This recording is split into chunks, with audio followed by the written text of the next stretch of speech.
Bismillahirrahmanirrahim. Assalamualaikum warahmatullahi wabarakatuh.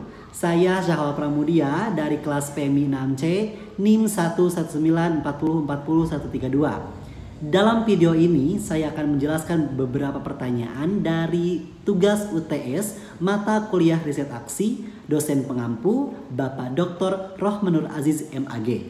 Bismillah. Nomor pertama, apa yang dimaksud dengan riset aksi? Bahwa riset aksi adalah penelitian yang dilakukan dengan aksi nyata ataupun tindakan nyata yang melibatkan masyarakat bersama-sama dengan masyarakat untuk memecahkan masalah yang ada di masyarakat sehingga menghasilkan sebuah solusi ataupun perubahan yang nyata bagi permasalahan tersebut sehingga menjadi suatu hal yang bermanfaat bagi masyarakat. Jadi, riset aksi itu adalah penelitian yang langsung terjun ke masyarakat melakukan sebuah perubahan yang nyata. Selanjutnya, apa yang dimaksud dengan fasilitator? Bahwa fasilitator merupakan individu ataupun kelompok yang memberikan bantuan guna memperlancar suatu program ataupun kegiatan, baik mendampingi ataupun melaksanakan sebuah pendampingan dalam suatu program sehingga bisa meminimalisir hambatan ataupun mengurangi hambatan-hambatan dalam pelaksanaan program. Maka dari itu, fasilitator sangat penting untuk bisa mendampingi dalam melaksanakan program, bisa membantu masyarakat dalam melaksanakan program sehingga masyarakat merasa terbantu dengan adanya seorang fasilitator agar masyarakat tidak terlalu kebingungan dalam melaksanakan sebuah program. Maka solusinya yaitu adanya dengan fasilitator untuk mendampingi masyarakat. Selanjutnya, apa yang dimaksud dengan partisipan? Bahwa partisipan adalah pengambilan bagian ataupun keterlibatan orang ataupun masyarakat dengan cara memberikan dukungan baik tenaga, pikiran, harta ataupun yang lainnya dan tanggung jawabnya terhadap setiap keputusan yang telah diambil demi tercapainya tujuan yang telah ditentukan bersama. Nomor kedua yaitu apa saja pilar pemberdayaan? Pilar pemberdayaan ada 4. Yang pertama demokratis, yang kedua ada partisipan, yang ketiga ada empowering, yang keempat ada berkelanjutan. Nah, yang pertama demokratis yaitu cara berpikir, bersikap ataupun bertindak yang menilai sama hak dan kewajibannya baik dirinya sendiri ataupun orang lain. Jadi menghargai pendapat orang lain, menerima pendapat orang lain, jadi tidak atas kehendak dirinya sendiri. Nah, kemudian contoh sikap demokratis adalah menghargai perbedaan ataupun menghargai setiap keputusan yang telah ditentukan. Yang kedua, partisipan seperti yang tadi ya, pengambilan keterlibatan orang guna membantu dukungan baik moral maupun moral dalam rangka membantu ataupun memperlancar sebuah kegiatan ataupun program. Selanjutnya empowering ataupun kekuatan ataupun memperkuat potensi yang dimiliki oleh masyarakat dalam upaya membuka dan menyediakan peluang dalam melakukan sebuah pemberdayaan sehingga mampu meningkatkan taraf hidup masyarakat sehingga lebih menjadi berdaya. Selanjutnya berkelanjutan. Nah, yang sering jarang kita lihat adalah bagaimana pembangunan yang tidak berkelanjutan. Ketika ada program terkadang hanya berhenti di sana saja. Tapi dalam pilar pemberdayaan yang keempat adalah berkelanjutan.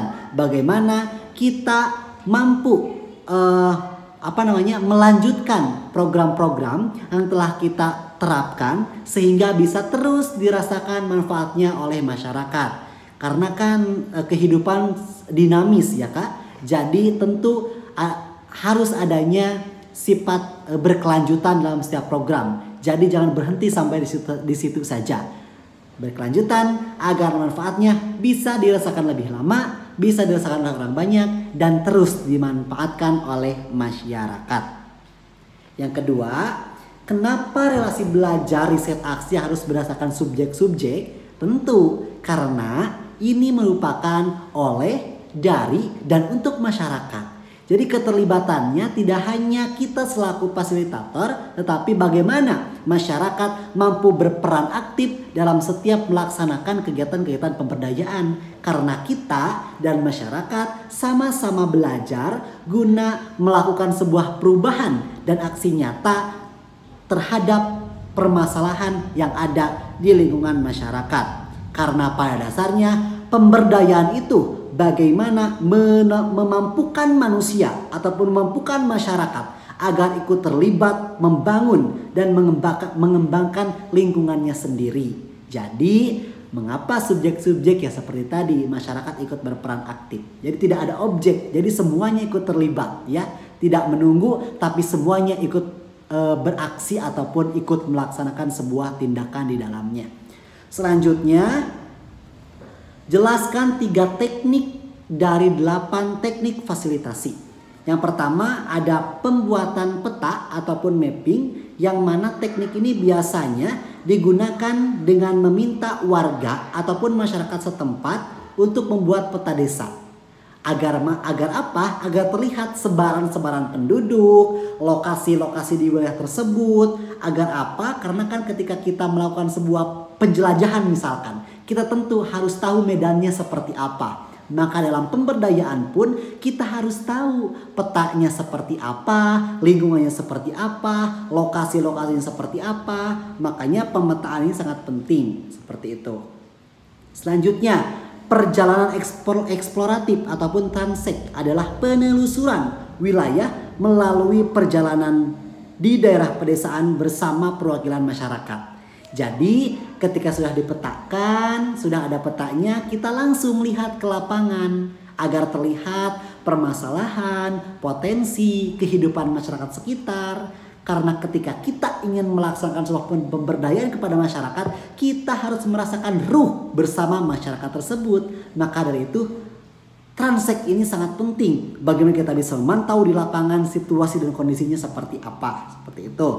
Nah, kemudian diagram Venn, bagian hubungan antar pihak, yaitu suatu teknik untuk menumbuhkan kesadaran masyarakat tentang keadaan hubungan berbagai kelembagaan, baik antar pihak ataupun luar pihak masyarakat dengan lembaga ataupun pihak-pihak tertentu. Jadi ini mah keterlibatan masyarakat ataupun dengan lembaga-lembaga tertentu yang mempengaruhi kehidupan masyarakat. Seperti hasil dari ini akan menunjukkan besarnya pengaruh dari kedekatan hubungan suatu lembaga dengan masyarakat serta keberadaan manfaat dan peranan berbagai lembaga di desa. Jadi contoh di desa ada PKK, ada posyandu, ada penyuluh pertanian. Nah di sini kolaborasi kita terapkan dalam rangka bagaimana kita bisa menumbuhkan ataupun bisa mengetahui potensi ataupun hal-hal yang dapat mempengaruhi lembaga-lembaga yang ada di lingkungan masyarakat tersebut. Selanjutnya yang terakhir, kenapa dalam riset aksi harus menggunakan siklus? Jelaskan kembali tentang tahapan siklus dalam riset aksi Sisdamas. Tentu siklus ini sangat penting karena menjadi acuan ataupun panduan dalam mempermudah kita ketika terjun langsung ke lapangan dan kepada masyarakat agar lebih jelas dan terarah.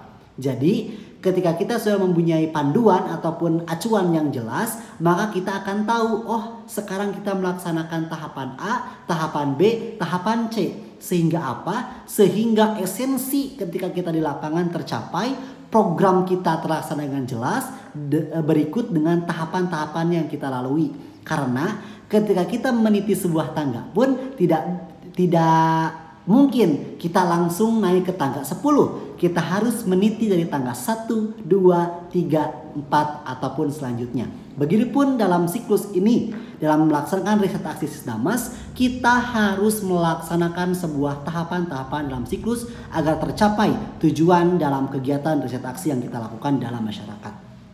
Nah, tahapannya apa saja? Yang pertama ada soswal dan RW. Soswal adalah sosialisasi awal dan rempuk warga. Tentu ini menjadi pertemuan pertama kita bersama masyarakat, bersama warga sekitar dalam rangka mengetahui keberadaan kita dan mengetahui kita kepada masyarakat sekitar. Dan rembuk warga merupakan proses upaya mendorong masyarakat agar melaksanakan penyepakatan bersama untuk melaksanakan program pemberdayaan masyarakat bersama peserta PLT, KKN ataupun yang lainnya. baik secara lisan ataupun tertulis. Jadi dalam berembuk warga kita diskusi apa saja nih permasalahan di lingkungan ini, kita berikan solusinya, kita buatkan programnya, dibantu oleh kita selaku peserta PLT ataupun KKN. Nah selanjutnya ada refleksi sosial. Refleksi sosial dapat dilakukan secara paralel dengan sosialisasi untuk menumbuhkan kesadaran kritis masyarakat terhadap akar penyebab masalah sosial. Yang ketiga, ada organisasi masyarakat. Kita harus membangun jejaring ketika kita berada di lingkungan masyarakat. Karena ormas ini sangat banyak. Contoh, di desa ada PKK, ada LPM, ada MUI, ada LPMD, dan komunitas-komunitas lainnya. Tentu kita harus membangun kolaborasi tersebut dalam mensukseskan program yang kita laksanakan. Karena kita pasti butuh bantuan mereka dan mudah-mudahan kita menjadi jembatan untuk mensukseskan program-program mereka pula. Yang selanjutnya ada perencanaan partisipatif. Perencanaan yang bertujuan melibatkan kepentingan masyarakat dan dalam prosesnya melibatkan masyarakat baik langsung ataupun tidak langsung. Perencanaan partisipatif merupakan pola pendekatan perencanaan pembangunan yang melibatkan peran serta masyarakat, yang pada umumnya bukan hanya sebagai objek, karena riset aksi adalah subjek-subjek yang mana masyarakat terlibat aktif dan mempunyai tanggung jawab besar dalam melaksanakan sebuah keputusan ataupun kegiatan pemberdayaan. Seperti bottom up approach ya. Jadi benar-benar dari bawah gitu kan, dari masyarakat itu sendiri. Yang selanjutnya ada sinergi program. Sinergi program adalah suatu bentuk dari sebuah proses ataupun interaksi dalam sebuah program yang menghasilkan suatu keseimbangan yang harmonis sehingga bisa menghasilkan sesuatu yang optimum. Ada beberapa syarat utama penciptaan sinergi, yaitu kepercayaan, komunikasi yang efektif, feedback yang cepat, dan kreativitas. Selanjutnya ada pelaksanaan program. Ini dari tahapan-tahapan yang tadi, puncaknya bagaimana kita mampu mengimplementasikan dalam setiap rencana program yang kita laksanakan untuk kepentingan masyarakat, untuk menjawab tantangan persoalan dalam masyarakat, untuk memberikan solusi terhadap permasalahan yang ada sehingga keberadaan kita bisa bermanfaat bagi masyarakat dengan melakukan riset aksi Sisdamas. Terakhir tentu monitoring dan evaluasi. Bagaimana kita bisa melihat apa kekurangan kita, pencapaian kita ataupun yang lainnya, agar apa? Agar kita mempunyai kita mempunyai data yang jelas seberapa persen program yang kita laksanakan kesuksesannya gitu. Mungkin itu saja yang dapat saya sampaikan mengenai tugas UTS dari riset aksi. Mudah-mudahan bermanfaat dan mengingatkan bagi saya untuk bisa menerapkan materi riset aksi ini ketika berada di lingkungan masyarakat ataupun ketika melaksanakan riset aksi Sisdamas di tengah-tengah masyarakat. Mudah-mudahan bermanfaat. Wassalamualaikum.